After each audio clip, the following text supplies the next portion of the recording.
I was saying that BCCSU and the OPS have their contract, and this is the only public drug checking information available at this time.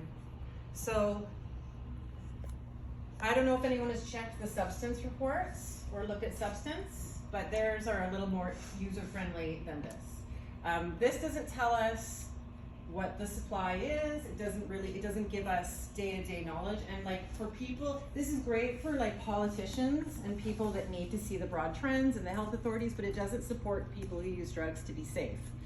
And what I want to do is make it so we can maybe have like local alerts that are timely. And that's really hard because, as you might know, I do the public health advisory alerts, which are broad and not super useful as well to folks that are actively using on the streets or wherever, because it's just not fast enough. Like we publish something that says, well, like I was just talk to saying drug alert. Sorry, Dwayne. There's a shortage in benzos right now, so there's going to be I guarantee you there's going to be a jump in tranquilizers in the. So we are seeing, we are seeing. So you're talking about xylazine will go up, benzodiazepines will go down, and fentanyl staying the same? Yeah. Okay. And I'll tell you, like, that is amazing knowledge to have, and I would appreciate hearing about that. I love the anecdotal and all, but that's also part of my spiel here. I think I've got a lot of things on my brain about this. So, okay, so I was saying that this doesn't help the regular drug users, and we want to bring something like that to Nanaimo. Now that's really tricky from a health authority perspective, because for me, what we do is we look at all the data, and we look at the coroner's report, and we look at the ambulance call numbers and all that, and that's where we see that alert happening, but it's not fast enough. It's like, not fast enough. I feel like the ambulance, at least this last month, has been down a little bit for like the amount of call outs. I mean, they're still going out numerous times a day, but I have noticed a couple months ago there was like every time you turn around there was someone. Yeah. December is always the worst month. Actually, if you look at looking at the actual, because I get the number of calls every day, like to my inbox. Yeah. And actually, this month we've seen a lot. They might be turning off their the sirens now, but I don't know. You got to be careful with it. What happens? Like it kind of highlights the difference. So we have like the drug user unions, right? You guys and like folks that are active in the community, in advocacy and stuff like that. But then we have this whole hidden population of people using drugs that are super not being helped at all. So when we see the numbers, it's usually between 70 and 80% of the deaths are actually people dying at home in their apartments.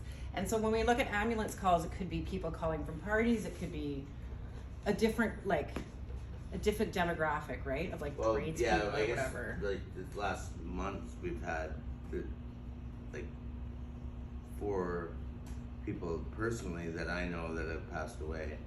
Like, and a lot of them are homeless people on the street that you see every day, right? People die. Well, the homeless deaths are up in Nanaimo because homelessness is up, and and then of course it's always some stupid contest to see who we can say we're not reaching. But I just want to remind everyone, we do know who reaches everyone. Yeah. The dealers. And that's the big gap. That's where the public health people will not participate, and that's where we should participate. The dealers can be checking drugs. That's right. And that's what we want. But that's a trust issue. So when we were at our lot, which everyone decided was just shite, which it wasn't, the day we shut down, there's an immediate jump in deaths. The day. I was shocked when I saw that. Anyway. No, it's But true. my point is that you need that kind of place where people can go and they have friendships. They also have relationships with people they know that they buy drugs from. You can call them dealers or not. But these are the most important safety networks you can create, is someone that you trust. And the only medical health officer who said it was Patty Daly. She goes, buy from someone you know, don't use alone. Yeah. And if you can do that in one location, that's because I remember people felt so guilty that they were saying we shouldn't have people. And first they were saying people shouldn't even be using drugs here in the first location we had at 42. And then they said, people shouldn't be buying and selling here. And I said, buy from someone you know, don't use a loan. It's a medical the health drugs. officer. It's not me making this shit up. Yeah. So don't come after me about this. But it's so hard for, you know, the really staid conservative agencies who have taken these contracts and have not taken the spirit of Yes. reducing overdoses. They obey the rules, you know, all that stuff. Yeah, I'm and not I'm impressed. Not about that. I want to see the yeah. numbers go down. If you're not doing that, then We want to work with. I want to work with NANDU, like with drug user unions and the community and the CAT and my team, the harm reduction team. We do, and so we are. We're trying to get around this Nanaimo issue, and we can't we can't bring substance to the OPS like all of a sudden. Like that's kind of a historic thing that they have going on. Those contracts may change. oh, that's in the fine. future. All we need is either a vehicle. Well, let's. What do we need? A vehicle or and a tent? We need I nothing. have more things. Okay, good. have Be more ready. things. Sorry. I'm messing up my